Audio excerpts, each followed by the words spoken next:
Igual nahi dezu argazki bat elkarrekin.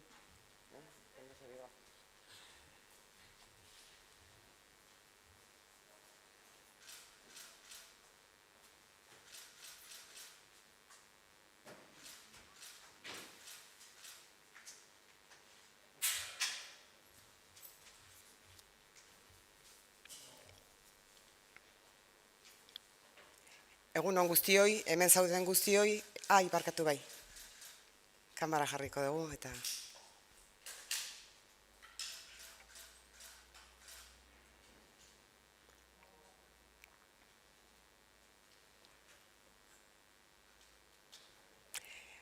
Esan bezala egun on guztioi, hemen zaudenoi eta baita streaming bidez jarraitzen ari zareten guztioi, badakizuen bezala datorren astelehenean hasiko da Espainiako Auzitegi Nazionalean 7 Euskal Herritarren aurkako epaiketa 13-13 delako makroprozesuaren barruan.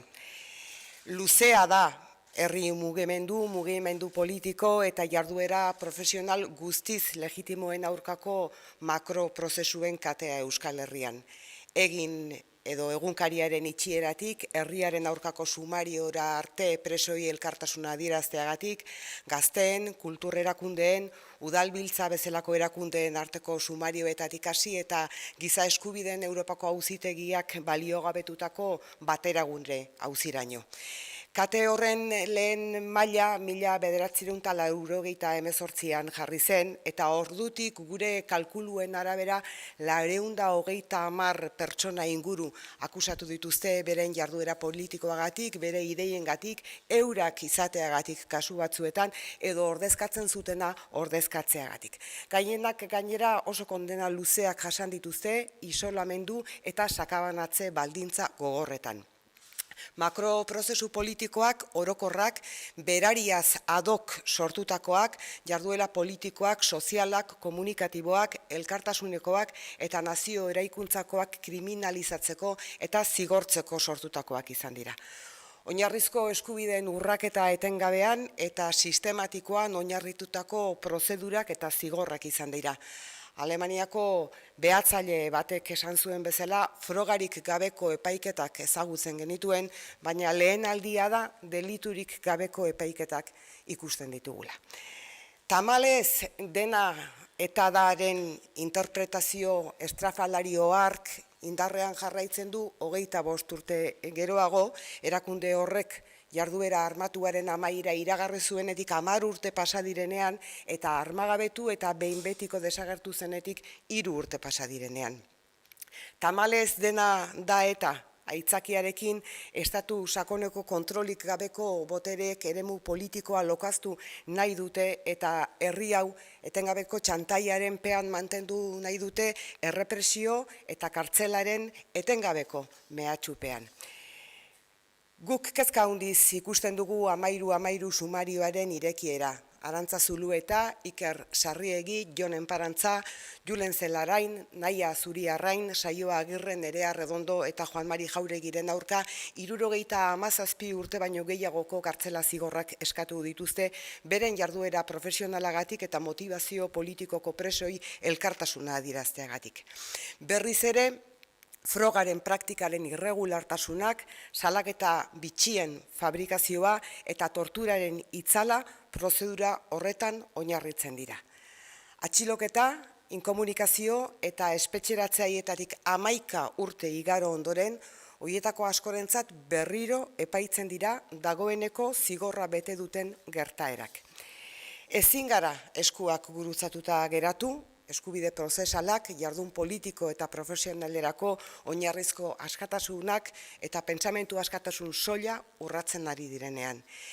Ezin gara eskuak gurutzatuta geratu, pertsona horien osotasun fisiko eta moralaren oinarrizko eskubideak urratzen ari direnean. Ezin gara eskuak gurutzatuta geratu, torturapean erauzitako deklarazioei buruzko kondena eta kartzelarekin mehatxatzen duten egitura legal eta jurisdikzionalen aurrean. Estatu sakoneko botereek ezin dute barneratu herri honek bakea, bizikidetza eta konponbidea lortzeko egin dituen ahaleginak eta errezeta bakarra dute, pertsona, familia eta herri honi sufrimendu gehiago ekartzea. Euskal Herria Bilduk zentzu honetan bere kezka adierazi nahi du pertsona horiek jasaten ari diren egoeragatik, haien aurka egiten ari diren akusazioengatik eta elkartasuna adierazi nahi diegu haiei, haien familiei eta baita haien hurbilekoei ere. Halaber, dei egin nahi diegu balio demokratikoetan sinesten duten eta bakea eta bizikidetza eraikitzeko bidean aurrera egin nahi duten Euskal Herritarrei datozen egunetan izango diren mobilizazioetan parte hartzera. Euskal Herria Bildu, larunbate guardian Bilbon eta Donostian deitutako mobilizazioetan izango da eta bertan parte hartzera deitzen ditugu herritarrak ere. Euskal Herria Bilduk bakea eraikitzeko konpromisoa berritu nahi du, baita herri honetako bizikidetzaren aldeko apustu eztabaida ezina ere eta herri honetako gatazka politiko latzaren ondorio guztiak konpontzeko erabakia. Konponbiderako unea da eta ez sufrimendu gertaera berriak sortzekoa. Bakerako unea da eta ez indarkeria errepikatzekoa. Espetxeak usteko unea da eta ez berriz ere betetzekoa. Eskerrik asko.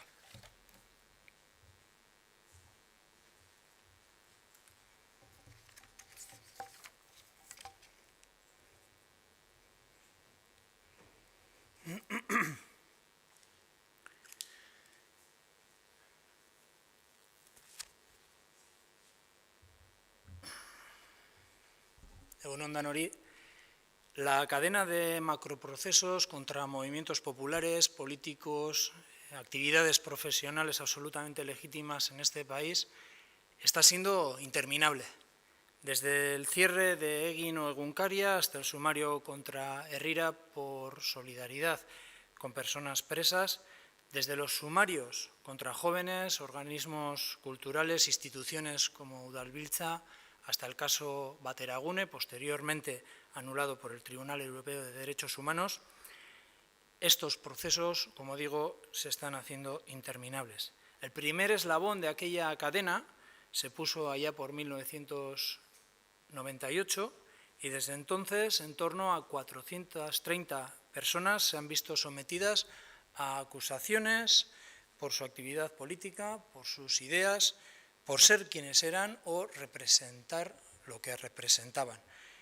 La gran mayoría sufrió además larguísimas condenas en condiciones durísimas de aislamiento y dispersión. Macroprocesos políticos generales gestados ad hoc expresamente para criminalizar y penalizar actividades políticas, sociales, comunicativas, de solidaridad, de construcción nacional, procedimientos y condenas sostenidos sobre una constante y sistemática violación de derechos fundamentales. Como entonces ya dijo un observador alemán, habíamos conocido juicios sin pruebas, pero es la primera vez que verificamos juicios sin delitos. Lamentablemente, aquella interpretación estrafalaria del todo es ETA sigue vigente 25 años después de que fuera ideada. 10 años después de que dicha organización anunciara el cese definitivo de su actividad y 3 años desde su desarme y posterior desaparición definitiva. Lamentablemente, con esa disculpa de todo es ETA, poderes incontrolados del Estado profundo quieren embarrar el terreno político y mantener a este pueblo bajo el chantaje permanente, bajo la amenaza constante de represión y cárcel. Vemos con inmensa preocupación la apertura de la vista oral del sumario 1313. Arantxa Zulueta, Iker Sarriegi, Jon Emparancha, Naya Zuriarrain, Saio Aguirre, Nerea Redondo y Juan Mari Jauregui se enfrentan a peticiones de cárcel que superan los 77 años por su actividad profesional y de solidaridad con personas presas por motivación política. Nuevamente, las irregularidades en la práctica de la prueba, la fabricación de acusaciones extravagantes, así como la sombra de la tortura, se cierne sobre este procedimiento. 11 años después de aquellas detenciones, incomunicación y encarcelamiento para muchas de estas personas, se vuelve a juzgar hechos por los que además ya han cumplido condena. No podemos mantenernos de brazos cruzados ante semejante atropello, a derechos procesales, a libertades fundamentales de actuación política y profesional, a la simple libertad de pensamiento y de expresión.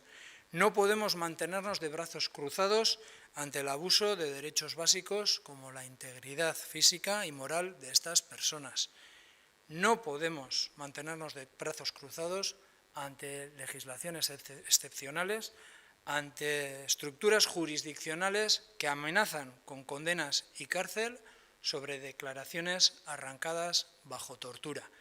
Poderes del Estado profundo que no pueden interiorizar los esfuerzos que está realizando la sociedad vasca para asentar un escenario de paz, convivencia y resolución, y cuya única receta sigue siendo traer de nuevo más sufrimiento a personas, a familias y en general a este pueblo. EH Bildu quiere mostrar su preocupación por la situación que están sufriendo estas personas, por las acusaciones que se están fabricando contra ellas, y queremos manifestar nuestra solidaridad con estas personas que van a enfrentar el juicio a partir de la semana que viene, con sus familiares y sus allegados. EH Bildu quiere renovar su compromiso con la construcción de la paz, su apuesta incuestionable con la convivencia en este país y su determinación por resolver absolutamente todas las consecuencias de años de dramático conflicto político que hemos sufrido. Es el momento de la resolución, no de crear nuevos episodios de sufrimiento. Es el momento de la paz, no de reproducir violencias. Es el momento de vaciar las cárceles, no de llenarlas de nuevo.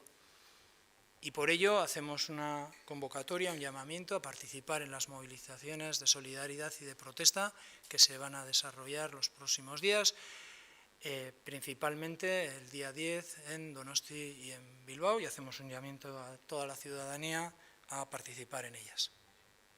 Eskerrik asko.